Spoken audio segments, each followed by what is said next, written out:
በስመ አብ ወወልድ ወመንፈስ ቅዱስ አሐዱ አምላክ አሜን። ስብሐት ለእግዚአብሔር ኪያነ ዘፈጠረ ከመ ናምልኮ። እናመልከው እናመሰግነው ዘንድ እኛን ለፈጠረ ለአምላካችን ለመድኃኒታችን ለኢየሱስ ክርስቶስ ክብርና ምስጋና ይድረሰው። ብፁዕ አባታችን ብፁዕ አቡነ ማርቆስ የዋሽንግተን ኦሪገንና አይዳሆ ሀገረ ስብከት ሊቀ ጳጳስ የቅዱስ ሲኖዶስ አባል፣ የተከበሩ መልአከ አሚን ቀሲስ ዶክተር ፋሲል አስረስ የሀገረ ስብከታችን ዋና ስራ አስኪያጅ፣ የተከበሩ መልአከ ሰላም ክብሩ አርገው የአንቀጸ ብርሃን ቅድስት ማርያም ቤተክርስቲያን አስተዳዳሪ፣ የተከበሩ ሊቀ ሊቃውንት አባ ወልደ ማርቆስ በኢትዮጵያ በተለያዩ ገዳማት በአስተዳዳሪነት ሲያገለግሉ የነበሩ አባት ናቸው። አሁንም እያገለገሉ ያሉ አባት ናቸው። ክቡራን የአድባራት አስተዳዳሪዎች፣ ሊቃውንተ ቤተክርስቲያን፣ አይንተ እግዚአብሔር ካህናት፣ ልዑካነ ምስጢር ዲያቆናት፣ ምዕመናንና ምዕመናት፣ አባቶች፣ እናቶች፣ ወንድሞች፣ እህቶች፣ በአጠቃላይ በዚህ ታላቅ ቦታ የተገኛችሁ የእግዚአብሔር ቤተሰቦች፣ የእግዚአብሔር ልጆች እስከ ሞት ድረስ በወደደንና ባፈቀረን በአምላካችንና በመድኃኒታችን በኢየሱስ ክርስቶስ ፍጹም ሰላም በእግዚአብሔር ስም እንደምን አደራችሁ? እንደምን ሰነበታችሁ? እንደምን አላችሁ? አሜን። አምላካችን እግዚአብሔር ከመከራ ሥጋ ከመከራ ነፍስ ጠብቆ መከራውን አርቆ በዚህ ሁኔታ በዚህ ቦታ ተገናኝተን የታላቋን ሰማዕት የቅድስት አርሴማን ዓመታዊ የዕረፍት በዓል ለማክበር ስላሰባሰበን አምላካችን እግዚአብሔር በድጋሚ የተመሰገነ ይሁን። እንኳን ለታላቋ ሰማዕት ለቅድስት አርሴማ ዓመታዊ ክብረ በዓል አደረሳችሁ አደረሰን። እልል ብላችሁ እግዚአብሔርን አመስግኑ። እሉ እሙንቱ እለ ወፁ እምኀቢይ መዓም፣ ከታላቅ መከራ የወጡ እነዚህ ናቸው በሚል የትምህርት ርዕስ እንደ እግዚአብሔር ቅዱስ ፈቃድ ነገረ እግዚአብሔርን እንማማራለን። ከታላቅ መከራ የወጡ እነዚህ ናቸው። የሰማዕታት ጉዞ፣ የሰማዕታት ስራ ከመከራ በኋላ ሕይወት ቢሆንም በጊዜውና በሰዓቱ ግን በመከራ ላይ መከራ የተደራረበበት፣ በታላቅ መከራ የሚታለፍበት፣ በታላቅ ፈተና የሚታለፍበት፣ ሰዎች ወስነው ቆርጠው የሚገቡበት፣ የልብ አርበኞች የሚለዩበት፣ እውነተኞች የሚለዩበት ታላቅ የመጀመሪያዋ የቤተ ክርስቲያን ስራ ስለሆነ ሐዋርያው ቅዱስ ዮሐንስ በራእዩ ምዕራፍ 7 ቁጥር 14 ላይ እሉ እሙንቱ እለ ወፁ እምኀቢይ መዓም፣ ከታላቅ መከራ የወጡ እነዚህ ናቸው። እለ አጸቡ አልባሲሆሙ በደመ በግዑ፣ በደሙ በግ ልብሳቸውን ያጠቡ ከታላቅ መከራ የወጡ እነዚህ ናቸው። ወበእንበይነዝ ይቀርቡ ይነብሩ ቅድመ መንበሩ ለልዑል፣ ስለዚህ ነገር ከታላቅ መከራ ስለወጡ ታላቁን መከራ ስላለፉ እውነትን ስለገለጹ እውነትን ስለመሰከሩ ሐሰቱን ስለተዉት ስለዚህ ነገር ልዑል እግዚአብሔር በመንበሩ ይታያቸዋል፣ ይገለጽላቸዋል። ወየዐርፍ ላዕሌሆሙ፣ በእነሱ ላይም አርፎ ይኖራል። ወይመርሖሙ አበ ነቃማ የሕይወት ውሃ ምንጭ ወደሚፈስበት ይመራቸዋል፣ ይወስዳቸዋል። ኢይርህቡ ወኢይጸሙ መዓልተ ወሌሊተ 24 ሰዓት አይራቡም አይጠሙም። ወይሴብሕዎ ለእግዚአብሔር መዓልተ ወሌሊተ። ሁልጊዜ እነዚህ ከታላቅ መከራ የወጡት የዚህን ዓለም መሰናክል ያለፉት 24 ሰዓት እግዚአብሔርን ያመሰግኑታል። ወያሴስል እግዚአብሔር አንብአ እማይንቲሆሙ።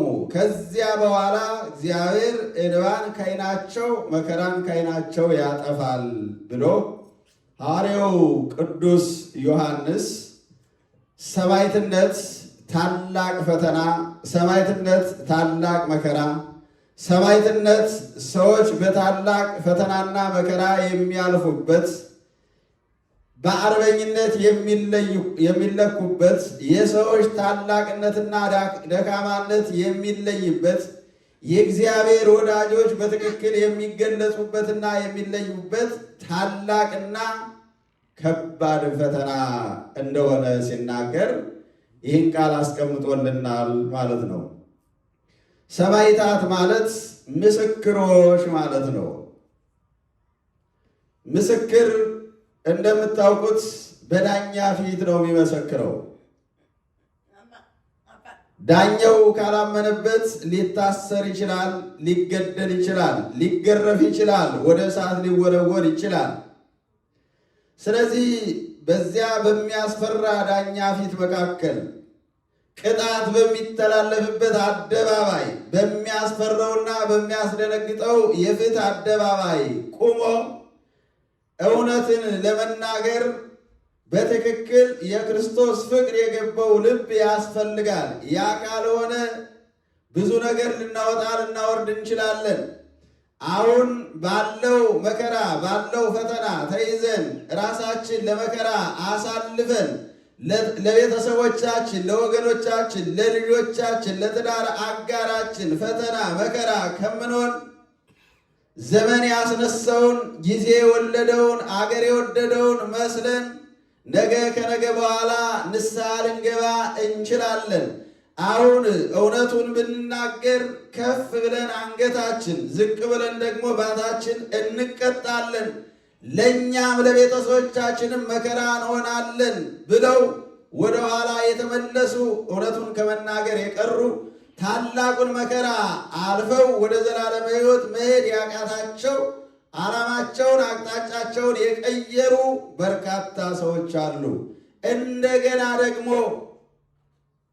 አሁን ያለው መከራ፣ አሁን ያለው ፈተና፣ አሁን የሚፈትነን ንጉሥ፣ አሁን የሚያስፈራን ሰውነት፣ አሁን የሚያጓጓን የዚህ ዓለም ኑሮ ሁሉ ነገ ከነገ በኋላ በሞት ስለሚጠፋ በሞት ስለሚወሰድ አሁን የሚፈትነን ንጉሥ ራሱ በምናመልከው በአምላካችን ፊት ስለሚቆም በዚህ በሚያልፈው ሰውነታችን የማያልፈውን የዘላለም ክብር የማያልፈውን እግዚአብሔር ፍቅሩ የማይጎልበትን እግዚአብሔርን አንተውም ብለው እውነቱን መርጠው የሚያልፉ ሰዎች አሉ። በዚያ ሕይወት የሚያልፉ ሰዎች በታላቅ መከራ ያልፋሉ። ሰማዕትነት አይደለም ስለ እግዚአብሔር መንግሥት አይደለም ስለ ሰማዩ ዓለም ይቅርና በዚህ ዓለም ስላለው እውነት እንኳ የሚመሰክር ሰው በታላቅ ፈተና በታላቅ መከራ ያልፋል። ሰው በዚህ ዓለም እውነቱን ልስራ ካለ፣ በእውነት ልኑር ካለ፣ እውነትን ከሐሰት ሐሰትን ከእውነት ለይቶ የሚናገር ከሆነ ብዙ ወዳጅ አይኖረው። በየጊዜውና በየሰዓቱ ፈተና ይመጣበታል። ፈተና አያልፈውም። የዚህን ዓለም ፈተና አልፎ ፈተና ወደ ሌለበት ወደ እግዚአብሔር ሀገር እስከሚሄድ ድረስ በተደጋጋሚ ሊታሰር ይችላል። በተደጋጋሚ ከስራ ሊፈናቀል ይችላል። በተደጋጋሚ ሊወነጀል ይችላል። በተደጋጋሚ ስሙ ሊጠፋ ይችላል። ሰዎች በሙሉ ሊያገሉት ይችላሉ። እውነት ስለሆነ እውነት ለጊዜው ይመራል፣ በኋላ ግን ያስደስታል። ስለዚህ ሰማዕታት በዚህ ጉዞ ያለፉ ናቸው ማለት ነው። ሐዋርያው ቅዱስ ዮሐንስ ታዲያ ምን አለ? እሉ እሙንቱ እለ ወፁ እምአቢይ ሕማም፣ ከታላቅ መከራ የወጡ እነዚህ ናቸው። ታላቅ መከራ ምንድን ነው? ታላቅ መከራ ሰማዕትነት ነው። ሰማዕትነት ማለት ምስክርነት ማለት ነው። በዓለም ያሉ ሰዎች እውነቱን ሰውረው ሐሰትን አንግሰው እውነት ሙቶ ሐሰት ነግሶ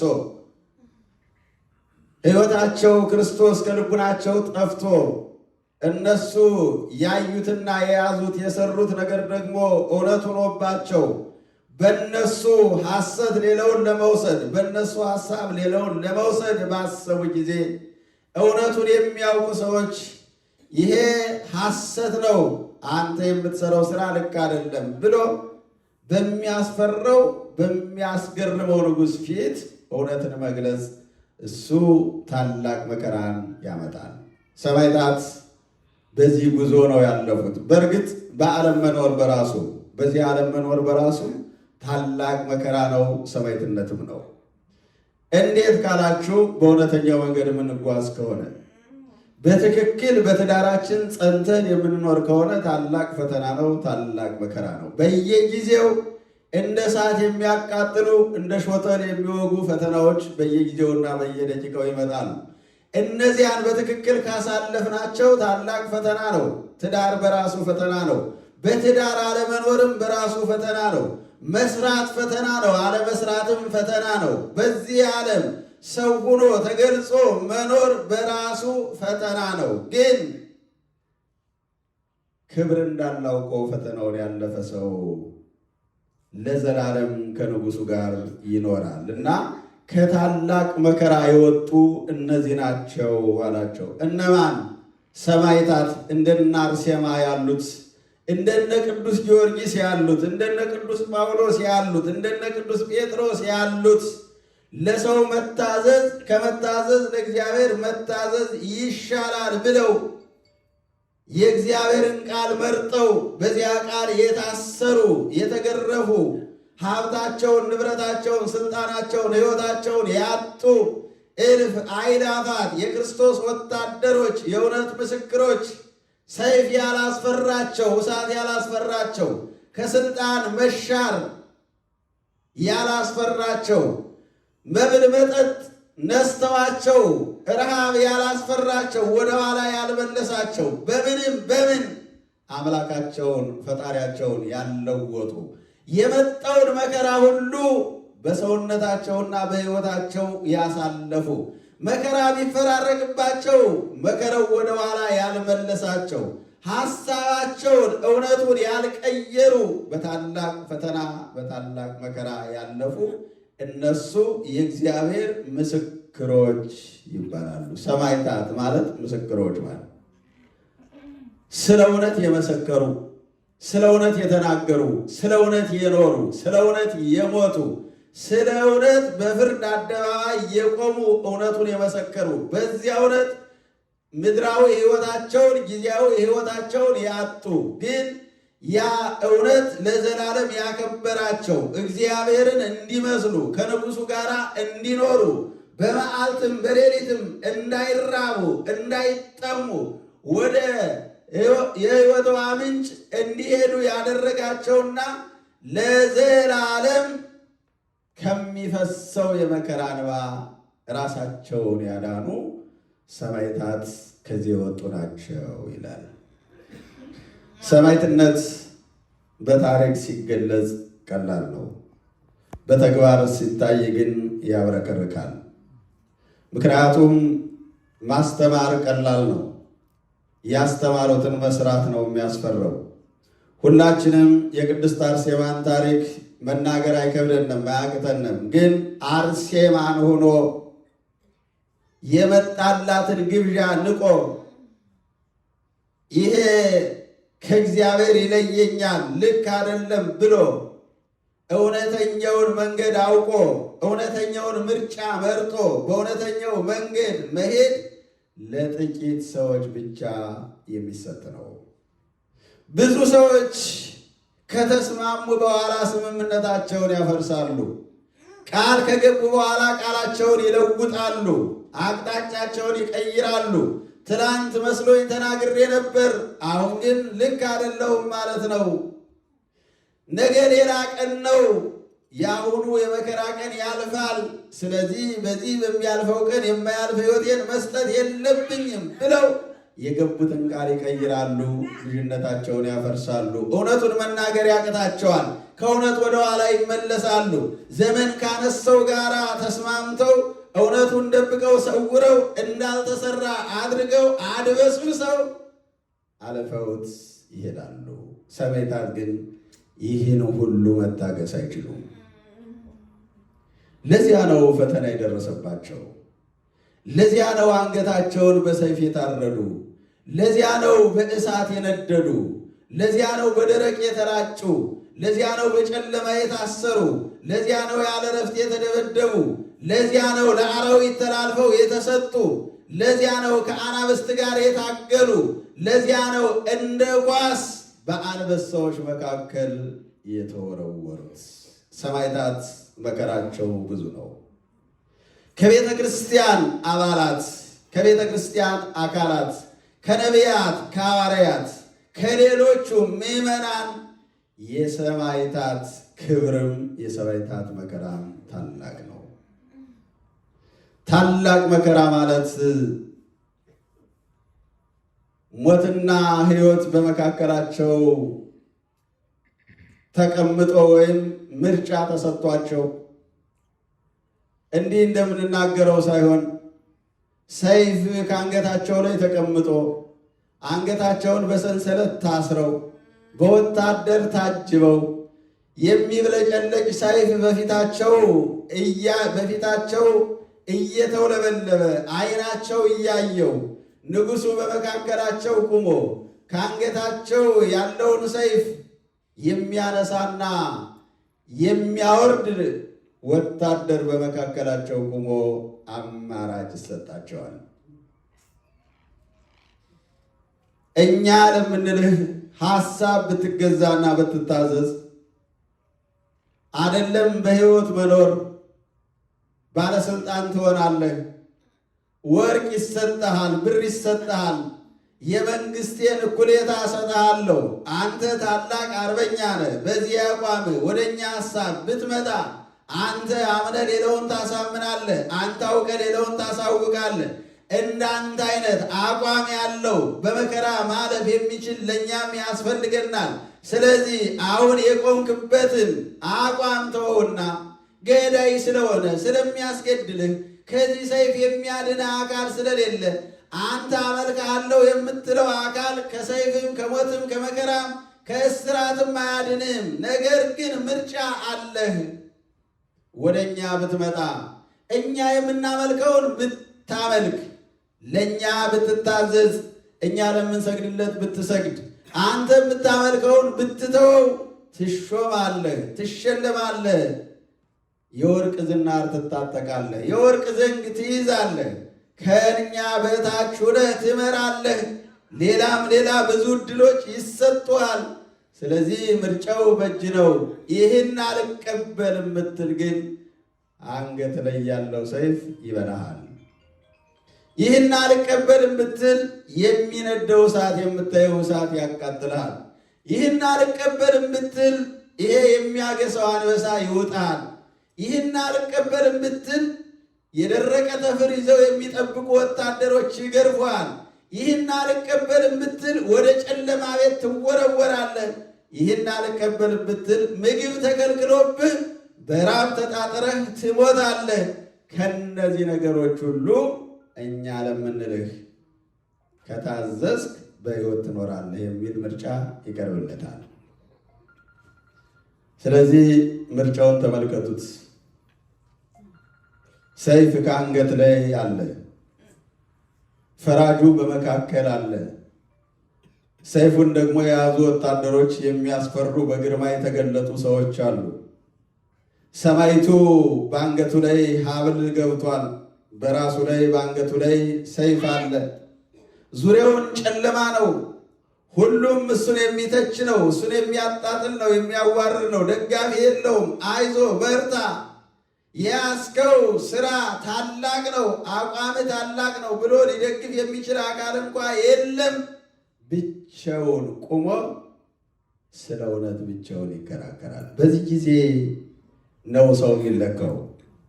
በዚህ ጊዜ ነው ሃይማኖት የሚለካው። በዚህ ጊዜ ነው ታላቅነት የሚለካው። በዚህ ጊዜ ነው የእግዚአብሔር ወዳጅ መሆኑ የሚለካው። ለዚያ ነው ቅዱስ ጳውሎስ ከክርስቶስ ፍቅር ማን ይለየናል? ሁሉም ሰው በመዝሙርም ይዘምረዋል፣ በጥቅስም ይናገረዋል። ግን መከራ ሲመጣበት፣ ፈተና ሲመጣበት፣ ለዚያውም አስገዳጅ ያልሆነ ፈተናና መከራ በሚኖረው ኑሮ በስራው በሕይወቱ ፈተና ሲመጣበት ቤተ ክርስቲያን ሳይቀር ይቀራል። ከክርስቶስ ፍቅር የሚለየን የለም ያለ ሰው። ቅዱስ ጳውሎስ ግን እንደዚህ አይደለም። ከክርስቶስ ፍቅር የሚለየኝ ማን ነው? ረሃብ ነው፣ ከራብ የበለጠ ፈተና የለም። መጠማት ነው፣ ከመጠማት የበለጠ ፈተና የለም። መሰደድ ነው፣ አገርን ለቆ ከመሰደድ የበለጠ ፈተና የለም። ወይስ አካሌን በአጽቁ ቢቆርጡት ነው? የትኛው ፈተና ነው ከክርስቶስ ፍቅር የሚለየኝ? ሰይፍ አይለየኝም፣ ረሃብ አይለየኝም፣ ስደት አይለየኝም።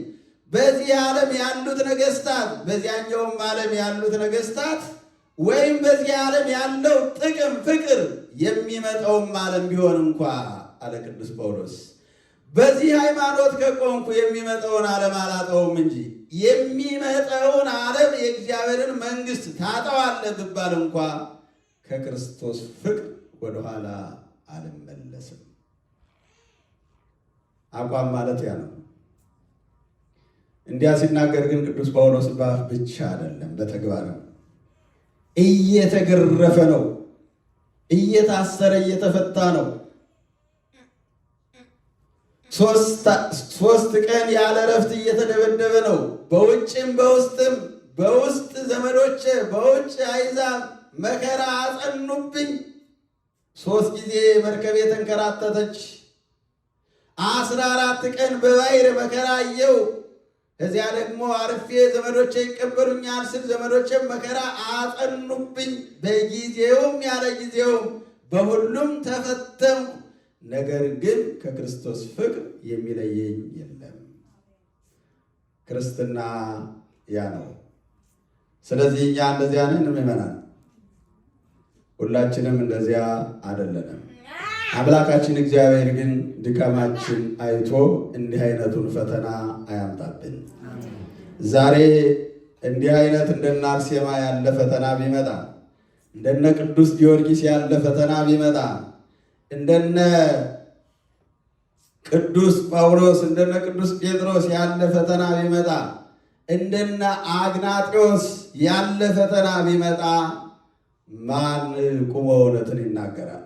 ማን የክርስቶስ ወታደር ይሆናል? ማን የክርስቶስ ምስክር ሊሆን ይችላል? ሁሉም ይፈራል። በእርግጥ እግዚአብሔር ከመካከላችን የሚያጸነው፣ ለዚያ የሚመርጠው፣ መከራውን እንዲቀበል እንዲታገስ የሚያደርገው ማን እንደሆነ አይታወቅም። እግዚአብሔር ሲለውጥ ሁሉም ይለወጣል። እግዚአብሔር ሲያበረታ ሁሉም ይበረታል። እግዚአብሔር ሲቀይር ሁሉም ይቀየራል። ስለዚህ ሰማዕታት በምንም በምን ክርስቶስን ያለወጡ ለክርስቶስ ራሳቸውን የሰጡ ሰማዕታት ናቸው ሰማዕታት የሚባሉት። ይህን ሲገልጽ ቅዱስ ጳውሎስ ምን አለ?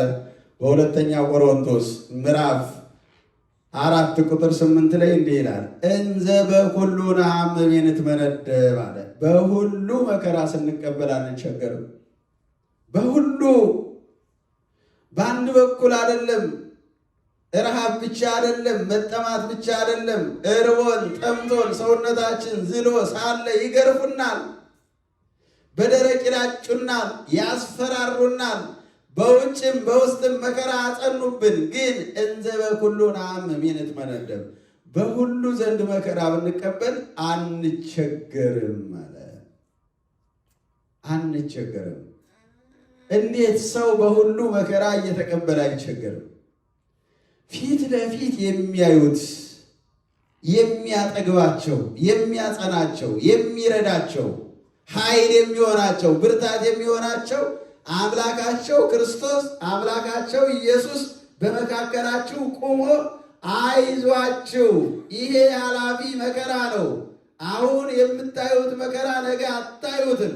ይህን ካለፋችሁ መከራ ወደሌለበት አገር ትሄዳላችሁ የሚለውን የሚያጸና የሚያበረታ ቃል በሕሊናቸው ያሳድራል፣ ያጸናቸዋል። ስለዚህ እንዘ በኩሉ ነአምር ንትመነደብ፣ በሁሉ መከራ ስንቀበል አንቸገርም። ንትቤነን ወይን አስር፣ ይንቁናል እንጂ አንዋረድም ማለት። እነሱ ያጣጣሉ መስሏቸው ይንቁናል። እንጨት አምላኪዎች፣ በእንጨት የተሰቀለውን እናምናለን የሚሉ ሞኞች፣ ተላሎች፣ ክፉና በጎውን ያለዩ ራሱን ያላዳነ እኛን ያድነናል ብለው ይጃጃላሉ። በዚህ ሰው ስም ብዙ ሰው ሙቷል፣ ማንንም ሲያድን አላየነው። ቢችል ኑሮ ከሰይፍ ማዳን ይችል ነበረ፣ ለምን ይሞኛሉ ብለው ይነቅፉናል። ግን እኛ አንዋረድም። መከራ የምንቀበልበት ስም የከበረ ስም ነው፣ ከስም በላይ የከበረ። ሰማያውያን ምድራውያን አንድ ሆነው የሚሰግዱለት ዓለምን ለማዳን የበቃ በዚያ ስም ሁሉ የተቀደሰበት ስም ስለሆነ አንዋረድም። ንሰደድ ወይ ልትገደፍ፣ አገር አስጥረው ያሰድዱናል እንጂ አንጣልም። ወዘልፈን ጸውር ሞቶ ለክርስቶስ በሥጋነ፣ ሁል ጊዜ በሥጋችን የክርስቶስን ሞት እንቀበላለን። እንዘ ሕይወት አቤነ፣ ሕይወት ከእኛ ጋር ሳለ ከመ ይታወቅ ሕይወቱ ለክርስቶስ በላይ ለነፍስትነ መዋቲ፣ በእኛ በሚሞተው አካላችን የክርስቶስ ሕይወት ታላቅነት ክብር ይገለጥ ዘንድ ሁልጊዜ በክርስቶስ ስም ሞትን እንቀበላለን። ነቢየ እግዚአብሔር ዳዊት እስመ በእንቲአሁ ይቀትሉነ ኩሎ አሚረ፣ ስለ እሱ ሁልጊዜ ይገሉናል። ወኮነ ከመ አባግዕ ዘይጠብሑ፣ እንደሚታረዱ በጎች ሆን ይላል። የሚታረዱ በጎች እርድ በሚያስፈልግበት ጊዜ በፋሲካ፣ በትንሣኤ፣ በልደት፣ በጥምቀት፣ በሌላ ጊዜ ሰው ያለ ርኅራኄ አስፈላጊ ስለሆነ የተፈቀደ ስለሆነ እንደሚያርዳቸው ሁሉ እነዚህ ደግሞ የተፈቀደላቸውን ያክል ወይም የተፈቀደላቸው መስሏቸው ያለ ርኅራኄ ያርዱናል ካለ በኋላ ንቃ እግዚኦ ለምንት ትነውም፣ ንቃ ለምን ትተኛለህ አለ ነቢየ እግዚአብሔር ዳዊት። ዳዊት በነበረበት ዘመን የተናገረው ነው። ይሄ ለሰማዕታትም ይሰራል። ስለ እሱ ሁልጊዜ እንሞታለን ወይም ይገሉናል እንደሚታረዱ በጎች ሆን። ስለዚህ ጌታ ሆይ እንደሚታረዱ በጎች አድርገውናልና የሚሰበስበን አጥቷልና የሚያድነን አጥቷልና አትተኛ፣ ንቃ ማለት ፍረድልን። ደማችን በከንቱ እንዳይቀር ደማችን በክብር ተቀበለው። እነዚህን መከራ የሚያጸኑብንን ደግሞ ኃይልን ግለጽባቸው ብሎ እንደሚጸልዩ ያሳያል ማለት ነው። ስለዚህ የሰማዕትነት ሥራ ትልቁና ዋናው ቤተ ክርስቲያን የጸናችበት ሥራ ነው።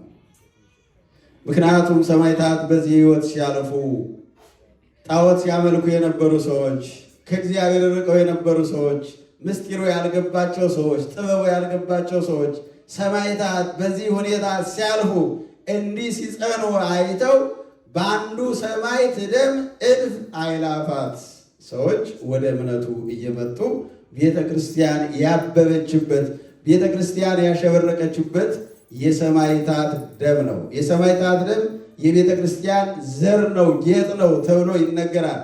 የአንዱ ሰማዕት ደም ብዙ ሰዎችን ስለሚያተርፍ፣ ብዙ ነፍሳትን ወደ ሕይወት ስለሚያመጣ የነሱ ጽናት፣ የነሱ ብርታት፣ የነሱ ሕይወት፣ የነሱ ምስክርነት ሌሎቹን ስለሚጠራ በዚያ ሕይወት የሚያልፉ ብዙዎች ናቸው። አምላካችን እግዚአብሔር በዚህ ሕይወት እንድናልፍ ሁላችንም ነግሮናል። በነቢዩ በሲራክ አድሮ እስከ ትበጽሕ ለሞት ተባአስ በእንተ ጽድቅ፣ ለሞት እስከምትደርስ ድረስ ስለ እውነት ተከራከር ይላል። ይሰማል ምዕመናን? ለሞት እስከምትደርስ ድረስ እውነት ለሞትም ያደርሳል። እስመ እግዚአብሔር ይትባአስ በእንቲአከ፣ እግዚአብሔር ስላንተ ይከራከራልና፣ እግዚአብሔር ስላንተ ይፈርዳልና፣ ለአንተ ይቆምልሃልና ለሞት እስክትደርስ ድረስ ስለ እውነት ተከራከር ይላል።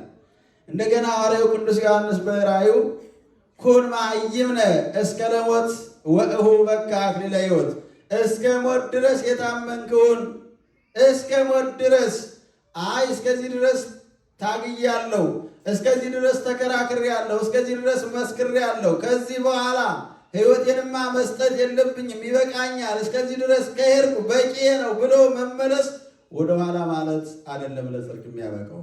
ከታላቅ መከራ የወጡ እነዚህ ናቸው ማለት እስከ ሞት ድረስ የታመኑ፣ ሞትን ፊት ለፊት የተጋፈጡ፣ ሞትን እያዩት ያልፈሩት፣ ሕይወታቸውን ለሞት የሰጡ፣ ራሳቸውን ከክርስቶስ ያሳነሱ፣ ክርስቶስን ከራሳቸው ያበለጡ፣ ለሕይወታቸው ያልሳሱ፣ በምንም በምን ያልተቀየሩ፣ የመጣውን ፈተናና መከራ ሁሉ በሰውነታቸውና በሕይወታቸው ያሳለፉ፣ ወደኋላ ያልተመለሱ እነሱ ከታላቅ መከራ የወጡ ናቸው ተብሏል። መድኃኔ ዓለም ክርስቶስም በማቴዎስ ወንጌል ምዕራፍ 10 ቁጥር 29 ላይ እንዲህ ብሎ ይናገራል። ዘሳ አምነኒ በቅድመ ሰብእ አነኒ አምኖ በቅድመ አቡየ ዘበሰማያት። በሰው ፊት ያመነብኝን እኔም በአባቴ ፊት አምንበታለሁ። ወዘሰ ክህደኒ በቅድመ ሰብእ አነኒ እክህዶ በቅድመ አቡየ ዘበሰማያት። በሰው ፊት የካደኝን ግን እኔም በአባቴ ፊት እክደዋለሁ። ስለዚህ ሰማዕታት ያን ሁሉ ትግል ያደረጉት ሕይወታቸውን የሰጡት ይህ ቃል እንዳይገጥማቸው ነው። መድኃኔ ዓለም ክርስቶስ ምን አለ? በሰው ፊት ያመነብኝን ያላፈረብኝን የባብ የባሕርይ ልጅ እንደሆንኩ ወደዚህ ዓለም እንደመጣው ሰው እንደሆንኩ ለዓለም መሥዋዕት እንደሆንኩና ዓለምን እንዳዳንኩ በአደባባይ የመሰከረውን ያላፈረብኝን እኔም አላፍርበትም። ያመነኝንም እኔም አምነዋለሁ።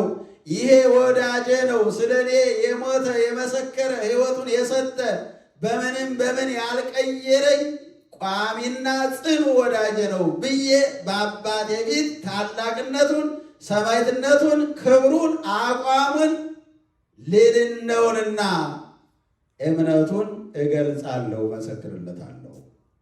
ወዘሰ ክህደኒ በቅድመ ሰብእ። በሰው ፊት የካደኝን ግን በአባቴ ፊት እክደዋለሁ። ወድጄው ነበረ፣ አክብሬው ነበር፣ ልጅ አድርጌው ነበር። አባትነቴን ክዶታል፣ አልተቀበለውም። የዓለም መከራ እኔን አስቀየረው። ፈሪ ነው፣ አቋም የለውም፣ ክዶኛል፣ አላውቅህም ብሎኛል። ስለዚህ እኔም አላውቀውም። ስላፈረብኝ አፍሬበታለሁ። አላውቅህም ስላለኝ አላውቅህም ብዬዋለሁ። እሱ ስላላወቀኝ እኔም አላውቀውም። እሱ ስላፈረብኝ እኔም አፍሬበታለሁ።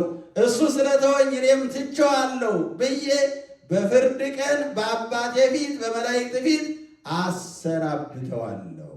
ስለዚህ ሰማዕታት ሕይወታቸውን የሚሰጡት ይህን ቃል እያሰቡ ነው። ዛሬ ፈርተን እውነቱን ባንመሰክር ነገ እግዚአብሔር በእኛ ያፍርብናል፣ በአባቱ ፊት ይክደናል፣ አላውቃችሁም ይለናል። አንድ ሰዓት ከኔ ጋር አለመሻችሁም ይላል፣ አልተዘጋጃችሁም ይለናል፣ በሩን ይዘጋብናል፣ አላውቃችሁም ይላል፣ በመከራ አላለፋችሁም፣ የኔ ፍቅር አልገባችሁም ብሎ ይተወናል። ስለዚህ አሁን ያለው ፈተናና መከራ ከአንድ ሰዓት በላይ ስለማይሆን የማያልፈውን ክብር በሚያልፈው ነገር አንተውም ብለው ራሳቸውን አሳልፈው ይሰጣሉ። ሐዋርያው ቅዱስ ጳውሎስም በሁለተኛ ጢሞቴዎስ ምዕራፍ 4 ቁጥር 8 ጀምረን ስንመለከት የነገረን ያ ነው። ሃይማኖቴን ጠብቄአለሁ፣ ሩጫዬን ጨርሻለሁ፣ ገድሌንም ፈጽሜአለሁ። ከእንግዲህ በኋላ የሕይወት አክሊል ይጠብቀኛል፣ እሱንም እውነተኛና ፈራጅ ከሆነው ከአምላኬ ይቀበላለሁ። ይሄ ደግሞ ለእኔ ብቻ አይደለም፣ መገለጹን ላመኑና በዚያ መገለጥ ለጸኑ ለመሰከሩ ሁሉ ይሰጣል ብሎ ይናገራል። ሃይማኖቴን ጠብቄአለሁ ሲባል ማለት ነው። ሃይማኖትን ሊያስክድ የመጣውን ሁሉ በመከራከር በማስተማር መከራ በመቀበል ፈተናን በማለፍ ሩጫን መጨረስ ማለት ምን ማለት ነው? በዓለም ያለውን ፈተና ሁሉ ታግሶ መከራ ተቀብሎ የሚያሳስር ከሆነ ታስሮ የሚያስገርፍ ከሆነ ተገርፎ የሚያስደበድብ ከሆነ ተደብድቦ፣ የሚያሰድድ ከሆነ ተሰዶ፣ ሃይማኖትን ጠብቆ ሩጫን ጨርሶ ገድልን ፈጽሞ ሕይወት አክሊል ለመቀዳጀት መዘጋጀት ነው የሰማዕትነት ስራ። ስለዚህ ሰማዕታት በዚያ ሕይወት ያለፉና የሚያልፉ ናቸው። ዛሬ በዓሏን የምናከብርላት ቅድስት አርሴማም የዚህ ሕይወት ተካፋይ ናት። ቅድስት አርሴማ ገድሏ እንደሚነግረን በወጣትነት ዘመኗ እግዚአብሔር ለታላቅ ዓላማ የጠራት ታላቅ ሴት ናት። እጅግ ውበት የተሸራት መልከ መልካም እግዚአብሔር ውበቱን ያደላት ልዩ ሴት እንደሆነች ገድሏ ይናገራል። ግን ያ ውበት ፈተና ሆነባት። ብዙ ጊዜ እህቶቻችንም ወንድሞቻችንም በውበታቸው ተፈትነዋል። የብዙ ሰዎች ሕይወት ውበታቸው መመኪያ ከሚሆናቸው ይልቅ ፈተና ሆኖባቸው ለራሳቸው ለቤተሰባቸው ፈተና ሆኖ ያስቸገራቸው ለብዙ መከራ አሳልፎ የሰጣቸው ብዙ እህቶች፣ ብዙ እናቶች፣ ብዙ ወንድሞች አሉ፣ ወንዶችም ሴቶችም። ውበት መልካም ቢሆንም ለብዙዎች ግን ፈተና ሆኖባቸው ያስገረፋቸው፣ ያስገደላቸው፣ መከራ ያመጣባቸው ብዙ ፈተናን ያሳለፉበት ብዙ ሰዎች አሉ። ቅድስት አርሴማ ያ ሕይወት ነበር የገጠማት። ውበቷ ከክርስቶስ ጋር እንዳትኖር ይከለክላት ነበር። ውበቷ ሳይሆን ውበቷን የሚፈልጉ ሰዎች፣ ውበቷን ያዩ ሰዎች፣ በውበቷ የተማረኩ ሰዎች ከክርስቶስ ፍቅር ሊለዩት፣ ከክርስቶስ አንድነት ሊለዩት፣ ሕይወቷን መድኃኒቷን የመረጣትንና ያከበራትን ክርስቶስን አስትተው ወደ ራሳቸው ዓላማ ሊወስዷት፣ ለራሳቸው ሐሳብና ዓላማ መፈጸሚያ ሊያደርጓት ይፈልጉ ስለነበረ በዚያ የተነሳ ብዙ ፈተና እንደደረሰባት ገድሏ ይናገራል። ባጭሩ ንጉሡ ድርጣድስ የተባለ ንጉሥ መልከ መልካም ስለሆነች ውበቷን አይቶ ለማግባት ንግሥት ለማድረግ ጠየቃት ይላል። ይህ መቼስ ከባድ ነው። ዛሬ አይ ለትዳር ከሆነ ችግር የለውም፣ ሃይማኖቱ ሌላ ቢሆንም ቀስ ብዬ ላመጣው እችላለሁ፣ ወይ ቀስ ብዬ ላመጣት እችላለሁ፣ ነገ ከነገ በኋላ የሚቀድመው ትዳር ነው፣ ልጅ እንውለድ፣ ይህን እድል ነገ አላገኘውም ብሎ ስንት ሰው ከሃይማኖቱ ውጭ፣ ከሕግ ውጭ፣ ከክርስትና ውጭ፣ ከቤተ ክርስቲያን አስተምሮ ውጭ ትዳር የመሰረተ ልጅ የወለደ በዚያው የቀረ የተሳበ ብዙ ሰው አለ። እሷ ግን አንደኛ እኔ ለአንዱ ድንግል ለኢየሱስ ክርስቶስ የታጨው ሴት ነኝ፣ ድንግል ነኝ። እኔ በዚህ ዓለም ለመኖር ትዳር ለመመስረት አልፈልግም፣ እቅዴ አይደለም፣ ዓላማዬ አይደለም። ሁለተኛ ደግሞ ምንም ንጉሥ ብትሆን አንተ ሕይወት የሌለህ ከክርስቶስ ጋር አንድነትና ከክርስቶስ ጋር ኅብረት የሌለ ሰው ነህ፣ ከአንተ ጋር መስማማት አልችልም፣ አላደርገውም ስላለች ታሰረች። ያ ውበቷ በረሃብ እንዲለውጥ ተደረገ። በደረቅ ተላጨች፣ በደረቀ ጠፍር ተገረፈች። ብዙ ፈተና ደረሰባት። ወደ 70 የሚደርሱ ከእሷ ጋር ከሚኖሩ ደናግል ጋር በረሃብ ተቀጡ። ከራባቸው በኋላ መከራ ከደረሰባቸው በኋላ ሐሳቧን ትቀይራለች ተብላ ብዙ ግፍ ደረሰባት። ግን ከክርስቶስ ፍቅር የሚለየኝ የለም የሚለውን የቅዱስ ጳውሎስን አስተምሮ የቅዱስ ጳውሎስን ቃል ወስዳ በምንም በምን አልመለስም አለች፣ ጸናች።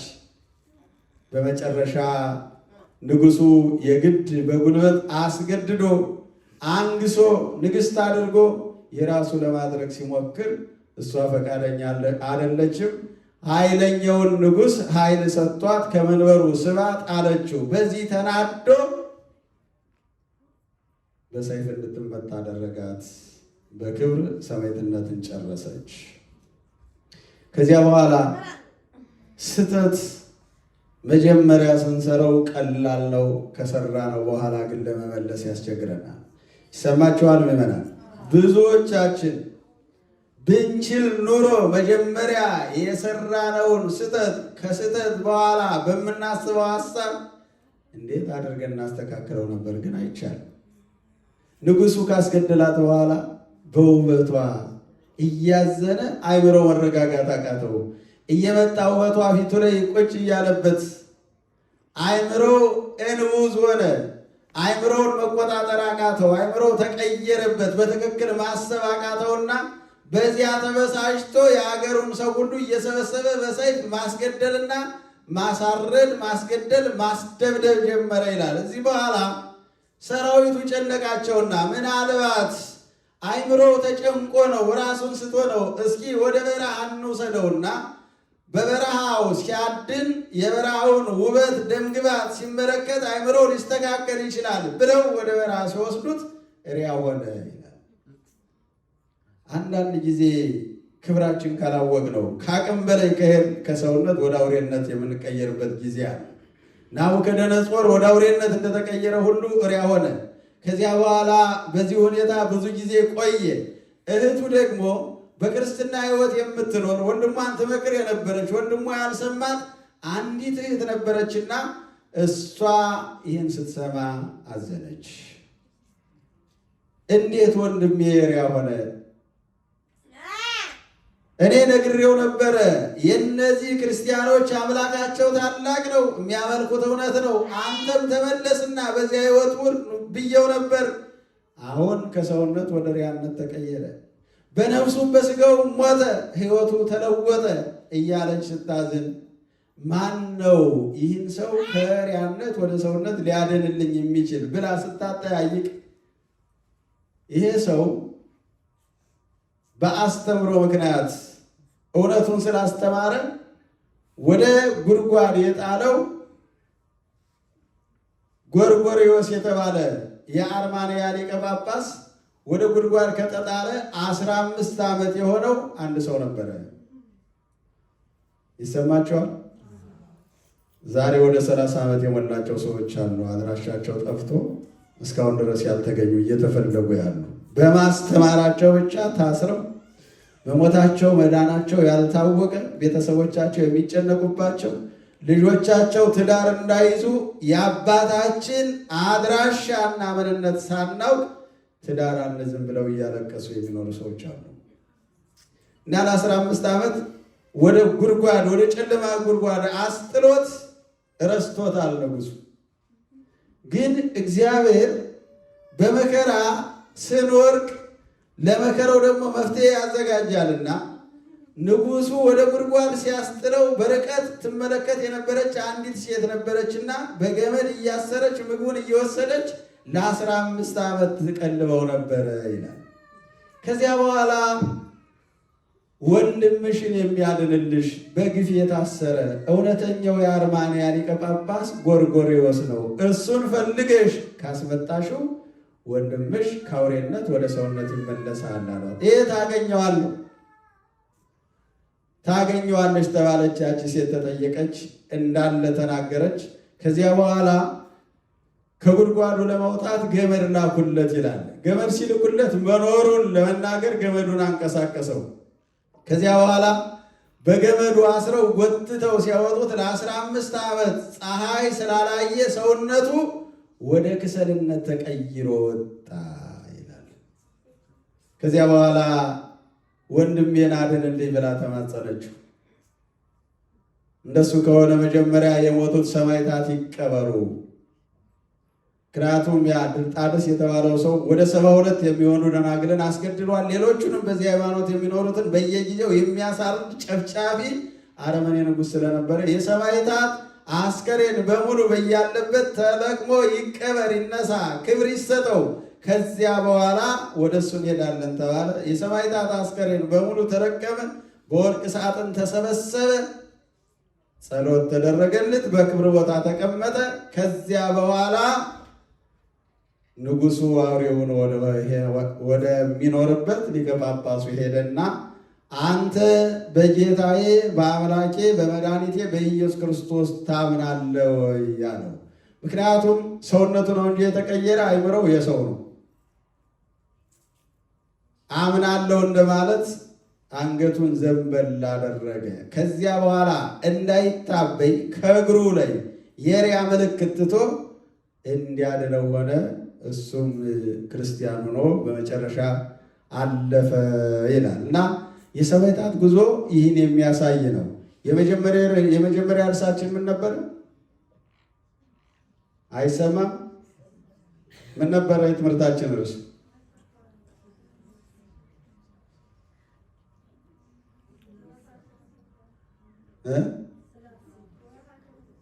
የለም ወንዶች የትምህርታችን ርዕስ ምንድን ነው?